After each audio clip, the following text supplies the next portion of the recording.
Salut les devs, c'est FoxP, on se retrouve aujourd'hui pour un nouveau puzzle classique facile sur Coding Game et aujourd'hui on va s'intéresser à un Rubik's Cube 1-1-1. L'idée est la suivante, on va avoir un Rubik's Cube 1-1-1 dont on va nous donner deux faces.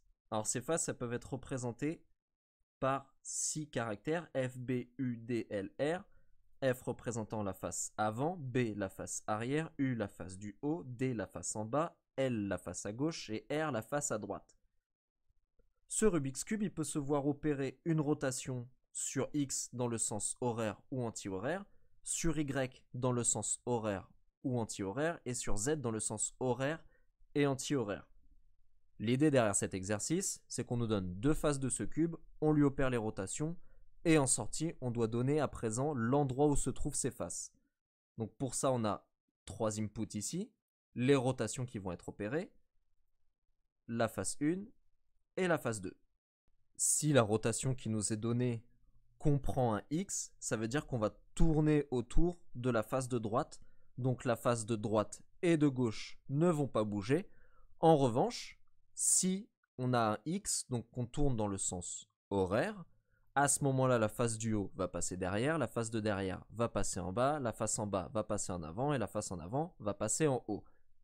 Ce genre de transformation, on peut le faire pour chaque axe. Donc en Y, le cube va tourner autour de la face du haut et de la face du bas. Et en Z, le cube va tourner autour de la face avant et de la face arrière. Donc suivant ces rotations, il y a des faces qui ne vont pas bouger. Et en revanche, les autres faces, elles, vont se voir opérer une modification. Elles vont tout simplement suivre la rotation. Avant d'attaquer le code, j'ai préparé un petit exemple dans le terminal pour expliciter la rotation. Donc ici, j'ai créé un dictionnaire. Et à chaque rotation, j'ai associé un cycle. Alors, il représente quoi ce cycle? Tout simplement, si on fait une rotation en X, la face du haut va passer à l'arrière. La face à l'arrière va passer en bas. Et la face en bas va passer à l'avant. Si on fait une rotation en Y, la face à gauche va passer à l'arrière, la face à l'arrière va passer à droite, la face à droite va passer devant. Et si on fait une rotation en Z, la face en haut va passer à droite, la face à droite va passer en bas, et la face en bas va passer à gauche. Si jamais on nous donne un mouvement dans le sens anti-horaire, il suffira tout simplement de parcourir ces listes dans le sens inverse. Donc si je vous présente ces listes maintenant, c'est parce qu'elles vont nous servir dans le programme juste après. Prenons quand même un dernier exemple avec X'. X', ça voudrait dire que la face à l'avant passe en bas, la face en bas passe à l'arrière, et la face à l'arrière passe en haut, et la face en haut passe à l'avant. Donc voilà, maintenant qu'on comprend à peu près ça, on peut commencer à attaquer le code. Ce que je vais commencer par faire, c'est appeler la méthode split pour cet input. En effet, les rotations qui nous seront demandées seront toutes séparées par un espace. Et donc ensuite, ici, j'ai déjà préparé un petit bout de code. Donc une fois qu'on a nos rotations et les faces de nos cubes, on va, pour chaque rotation, appliquer la rotation à chaque face. Donc ici, je vais faire appel à une méthode personnelle applyRotation que je vais coder après, qui prendra en paramètre la face qui doit subir une rotation et le type de rotation qui doit être appliqué. Je vais copier ce bout de code pour créer notre méthode applyRotation. Donc def applyRotation. Ici, je vais supprimer ces caractères pour uniformiser la méthode. Et donc la première information qui nous intéresse, c'est de savoir si la rotation va s'effectuer dans le sens horaire ou anti-horaire. Donc pour ça, je vais instancier la méthode clockwise qui prendra comme valeur false si on trouve un apostrophe dans la chaîne de caractères indiquant notre rotation. En effet, ici en X, si on nous donne X, alors on va dans le sens horaire. Si on nous donne X', on va dans le sens anti-horaire. Et le sens anti-horaire s'applique également pour Y ou pour Z. Donc si on trouve un apostrophe, on n'est pas dans le sens horaire, donc la variable vaut false. Sinon, elle vaut true. Ce qui m'intéresse maintenant, c'est le cycle de rotation que l'on doit appliquer à la face qui nous est donnée. Rappelez-vous, suivant le mouvement que l'on doit effectuer, le cycle de rotation est différent. Ce que je vais faire, je vais instancier une variable rotation cycle. Et cette variable, elle va récupérer le résultat d'une méthode personnelle que je vais appeler define rotation cycle, à laquelle je vais envoyer un paramètre, notre rotation. Donc j'explique ici. On a toutes nos rotations ici, dans rotations, qui sont dans une liste. Pour chaque rotation, on les envoie dans apply rotation. Et maintenant, je veux récupérer le cycle de rotation suivant la rotation qui nous est donnée, donc soit X, soit Y, soit Z. Donc à partir de maintenant, je vais créer la méthode define rotation cycle. Alors, si X est présent dans rotation, alors à ce moment-là, on renvoie le cycle U BDF. Sinon, si Y est présent dans rotation, on renvoie le cycle LBRF. RF. Et enfin, si on a eu ni X ni Y, c'est qu'on fait une rotation sur Z, donc on renvoie le cycle URDL. URDL. Alors, dans Apply Rotation, on détermine si on va dans le sens horaire ou anti-horaire, ce qui va nous dire dans quel sens on va parcourir notre cycle.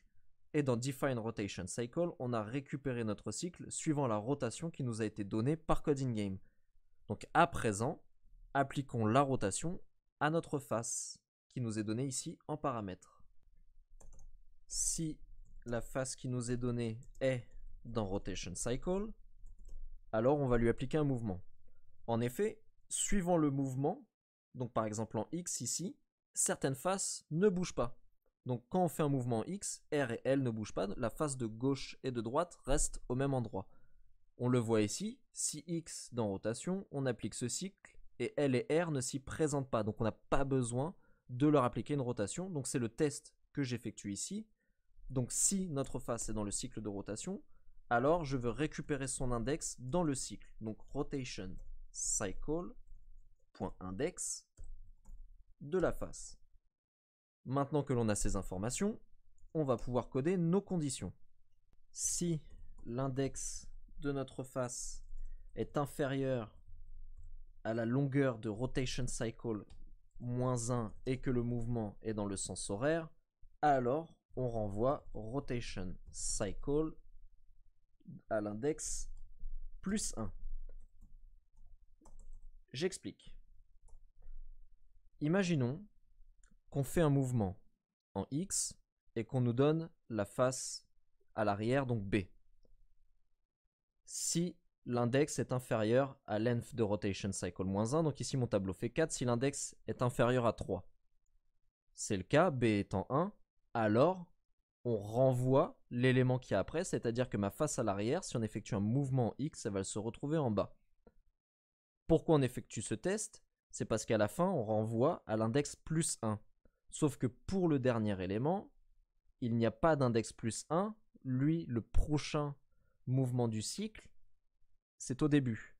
Donc, c'est ce qu'on va coder maintenant. Si l'index de notre face est égal à la longueur de rotation cycle -1 et que le sens est le sens horaire, on va renvoyer rotation cycle de 0.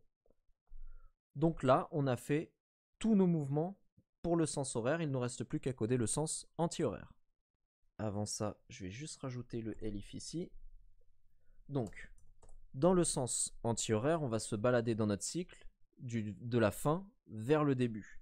Donc ce que l'on va avoir besoin de coder, c'est si l'index de notre face est supérieur à 0 et que nous ne sommes pas dans le sens horaire, alors on va renvoyer rotation cycle à l'index -1. Index face -1. Je m'explique. Toujours sur X, imaginons qu'on nous donne une rotation et qu'on nous donne la face F, donc la face à l'avant. On effectue une rotation dans le sens anti-horaire, donc la face à l'avant va se retrouver en bas. On a besoin de tester que l'index soit supérieur à 0, puisque si on nous avait donné le U, qui est à l'index 0, on a besoin de renvoyer l'élément qui est à l'index moins 1. Or ici, il n'y en a pas. On va avoir besoin, comme c'est un cycle, de renvoyer l'élément qui est à la fin. C'est pour cela qu'on a besoin de procéder à ce test. Donc, écrivons-le maintenant. Sinon, si l'index de la face est égal à 0 et que nous sommes dans le sens anti-horaire, alors on doit renvoyer le dernier élément de rotation cycle, et ce dernier élément se trouve à la longueur de rotation cycle, moins 1. Il nous reste une dernière chose à coder, le else ici. Donc si face est dans rotation cycle, on lui applique une rotation, sinon on renvoie juste notre face. Et là, l'algorithme est terminé. On va pouvoir passer à nos prints finaux. On veut afficher la face 1 et la face 2. Et donc à présent, on peut lancer nos tests. Alors, trouver R attendu L, c'est tout simplement parce qu'ici, j'ai oublié le in rotation. En effet, on veut tester qu'il y ait une apostrophe dans in rotation. Et donc là, ça passe. Petite erreur de ma part. Et donc tous les tests passent, on peut les soumettre. Et l'exercice est résolu. On peut à présent regarder le code de la communauté. J'ai sélectionné celui de l'inconnu sans pseudo ici. Donc ce qu'il fait, l'instancien dictionnaire qu'il appelle cube. Chaque clé valeur représente une face associée à une face. Donc F est associé à F, B est associé à B, U est associé à U. Et ensuite, il récupère les données de l'énoncé. Et pour chaque rotation dans rotation, il effectue les tests. Donc X, X', Y, Y', Z, Z'. Et il va changer dans son dictionnaire, à l'index sélectionné, la nouvelle valeur. Donc par exemple, si on fait une rotation en X, alors la valeur en F va changer et va devenir la valeur en D. Et la valeur en D actuelle, c'est D. Donc c'est comme ça qu'il applique la rotation, et il fait ça pour chaque mouvement, horaire, anti-horaire, etc. Et puis ensuite, il fait son print par rapport aux clés valeurs qui sont dans item quand la valeur est égale à face 1 de 0. On peut également regarder le code de Nicolas. Nicolas qui a fait un code très concis. Donc ici, il y a ses mouvements, c'est un dictionnaire. En X, il y a une valeur qui est associée qui est un dictionnaire où il effectue en fait les mouvements. Donc le U ira en B, le B ira en D, le D ira en F, etc. R et L ne changent pas. Donc on a pareil pour X', Y, Y', Z et Z'. Ici, ces faces, il les a récupérées dans un tableau. Donc pour chaque rotation et pour chaque face dans ce tableau, il va appliquer le mouvement. Donc ici, mouvement de R, si R qui nous est donné est X, on va regarder ici. Et enfin, il va récupérer dans le deuxième dictionnaire face de I. Donc imaginons qu'on ait donné L en face de 0 et que le mouvement est X. Donc ici, ça sera mouvement de X, L. Donc on va regarder en X, puis en L, et L ne change pas. Et donc il va appliquer ça pour tous ses mouvements, pour toutes ses faces, et puis ensuite il va faire un print de son résultat. Merci à toutes et à tous d'avoir suivi cette 14e vidéo sur les puzzles classiques faciles de Code in Game. Si cette vidéo vous a plu, n'hésitez pas à la liker. Si cette vidéo ne vous a pas plu, n'hésitez pas à la disliker. Enfin, vous pouvez me laisser un petit commentaire en dessous de la vidéo, et si celle-ci vous a vraiment plu, vous pouvez la partager. Dans le prochain épisode, on va voir Credit Card Verifier, mais d'ici là, soyez malins comme un renard.